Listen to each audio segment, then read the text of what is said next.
Olá, tudo bem? Eu sou Leda Sandrin, sou alergista, imunologista, oftalmologista e vamos conversar um pouquinho com o Dr. Luciano Sandrin, que ele vai falar para a gente um pouquinho sobre as cirurgias refrativas.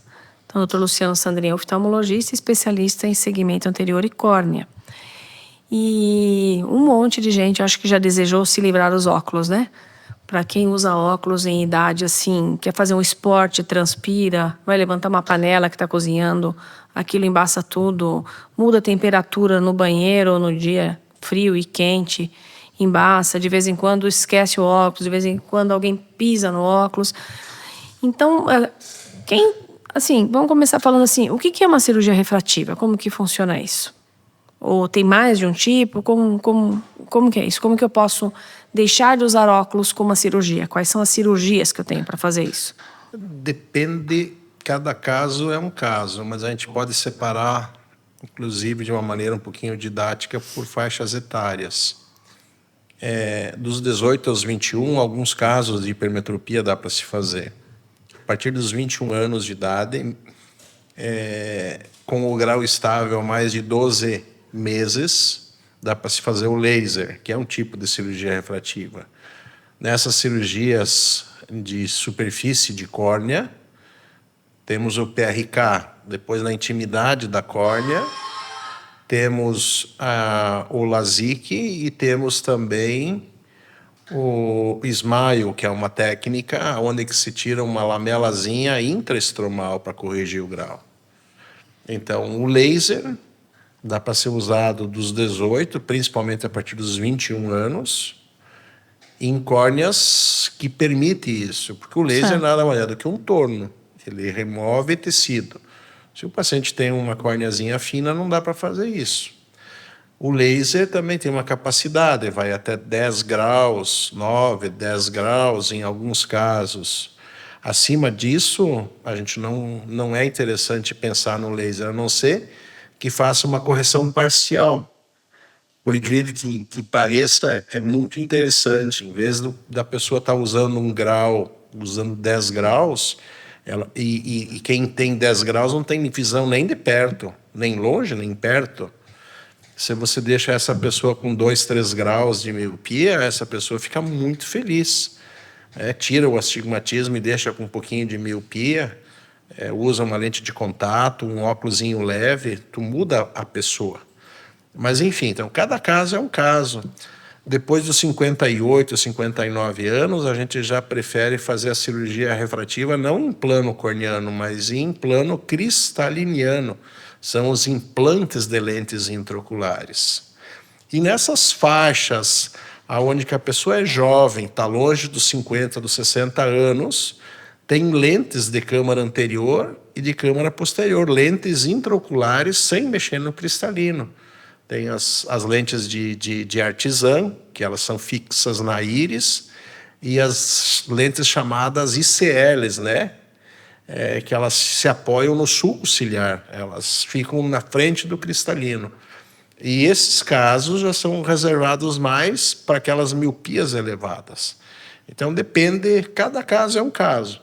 Agora, é difícil da gente não conseguir ajudar a pessoa através da cirurgia refrativa.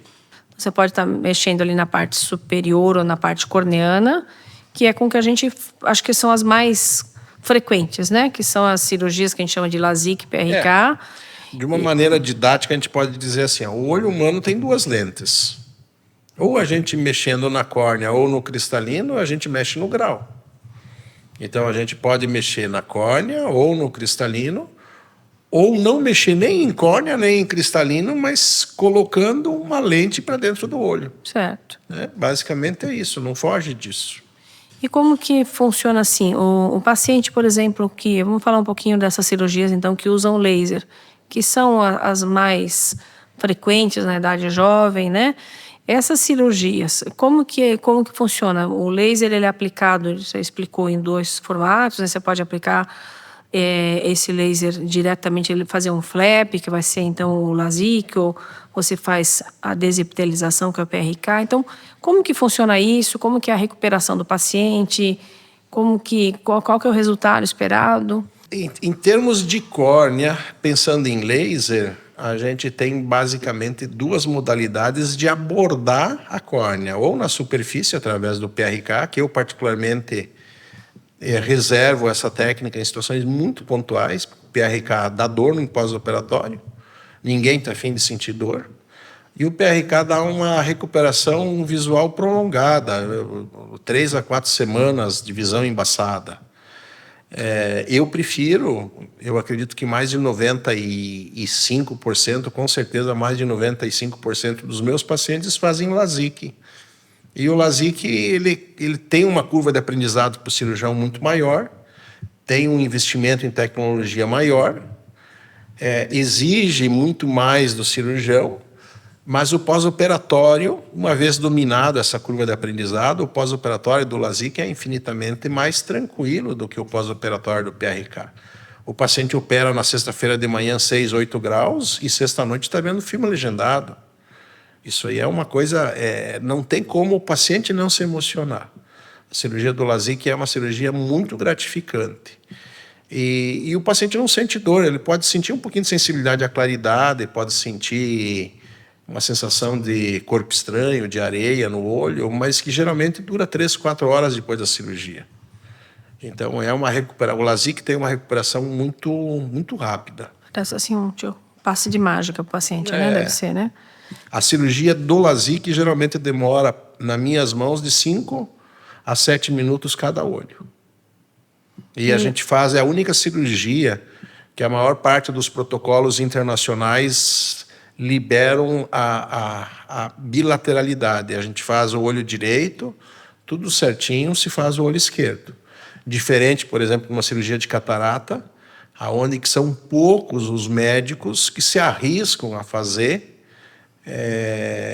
binocular, quer dizer, o olho direito e o olho esquerdo no mesmo ato. É mais ou menos aquela história, né? Esses poucos médicos provavelmente fazem na mãe dos outros, mas não fariam na mãe dele. Sim. Porque aumenta muito o risco. Com certeza. Né? Mas o LASIK é diferente. A maior parte, 80%, né? 80% de um trabalho que o Conselho Brasileiro de Oftalmologia fez há alguns anos, 80% dos cirurgiões brasileiros fazem os dois olhos juntos, né? E até porque aproveita o mesmo pós-operatório, não tem que... é mais prático. E é uma cirurgia, assim, com uma previsibilidade boa de como vai ficar depois, que a gente está falando assim, a gente está mexendo no material biológico, né, que é o olho, está desgastando, torneando, né, tornando mais curva, mais plana essa córnea, e logicamente tem um cálculo, esse cálculo deve ser algo bem complexo, complexo, e com certeza, atualmente a medicina, assim, tem uma previsibilidade, acredito eu, muito boa, exceto que alguns pacientes vão responder de uma forma diferente. Nesses casos, o paciente, assim, ele foi feito todo um planejamento, ele fez a cirurgia, ficou um pouco além ou aquém do esperado. Existe como a gente 3%, refazer? Sim, 3%, sim. Tá. A estatística desse aparelho que nós temos em Chapecó, nos Estados Unidos, é de 3 a 7% de retratamento. A nossa, não sei se chega a 3%. Mas, enfim, vamos dizer que de cada 100 pacientes, 3 pacientes têm que voltar para o aparelho para fazer um ajuste fino. Certo. Eu brinco, eu exemplifico que é como jogar golfe. Se você está muito longe do buraquinho, a primeira tacada coloca muito próxima a bola do buraquinho, e a segunda é muito mais fácil de você atingir o objetivo. E a previsibilidade diminui um pouquinho, baseado em alguns tipos de grau. O astigmatismo com hipermetropia associado, geralmente é onde que acaba caindo esses 2 a 3% que a gente acaba retratando. Mas a miopia é extremamente assertiva. E só falha se o paciente tem uma correlação entre água e colágeno corneano diferente. Geralmente essa relação é de 78% de água para 22% de fibras de colágeno. Se essa relação, biologicamente, a pessoa herda uma relação onde tem ou mais água ou menos água, e mais colágeno ou menos, é onde que dá essas furadas. Porque o laser faz sempre 100% igual. Então, só que quando tu coloca uma tecnologia do mundo físico, uma superfície biológica, a coisa não é 100%. E quando o paciente faz a cirurgia, eu vou fazer 2 perguntas aí, né, que eu acho importante, que deve ser de curiosidade de todos. Quais são os cuidados pós-cirúrgicos, assim, a curto prazo ali? Curto prazo que eu digo, lógico, vai ter orientação de não coçar, então a curto prazo, a médio prazo e a longo prazo. Assim, esse paciente pode fazer um esporte de contato, pode nadar sem óculos? Isso é uma pergunta. Segunda pergunta que eu vou fazer é assim, esse paciente que foi submetido a uma cirurgia refrativa, com laser, então fez um LASIK, lá com seus 60 anos desenvolve uma catarata, então vai precisar corrigir. É possível, a gente consegue operar a catarata nesse paciente? Sim. Só que já não é um olho mais biologicamente virgem, é o olho modificado pela tecnologia. O que eu quero dizer com isso? Os cálculos biométricos dessa lente que vai lá dentro, hoje já tem softwares, programas específicos estatísticos, só de grupos de pacientes com a sua córnea modificada pelo laser. Mas a assertividade é um pouquinho menor do cálculo dessa lente que vai lá dentro do olho do que aquele olho virgem, mas melhorou bastante. Então, respondendo de uma maneira objetiva, é possível, sim, não tem... Né? E a catarata é uma coisa que faz parte da natureza humana, sim, como o cabelo branco. Ela aparece. A gente, querendo ou não, ela nos visita. Então, não é porque fez o laser há 15 ou 20 anos que a pessoa não pode fazer o implante de lente em decorrência da cirurgia da catarata. Pode, sim. E os cuidados, assim, imediatos, a médio prazo, a longo prazo, de quem for... Nós vamos falar de LASIK, que é a técnica que a gente mais utiliza então, aqui, né? A coisa um pouquinho chata da técnica do LASIK são as primeiras 12, 18 horas, que a pessoa tem que usar muito lubrificante para a pálpebra não fazer nenhuma arte em cima dessa membranazinha que a gente levanta para aplicar o laser e essa membrana volta para o lugar. Nós chamamos isso de flap.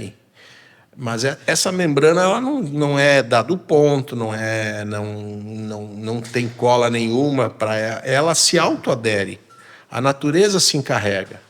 Então, desde que não tenha nenhum fator para fazer alguma artezinha aí, se o olho seca e a pálpebra passa em cima, subindo e descendo, descendo e subindo, ela pode fazer alguma arte de deslocar esse flapzinho do lugar. Isso não tem maiores problemas, mas vai nos dar trabalho, tem que voltar para o centro cirúrgico, tem que realinhar.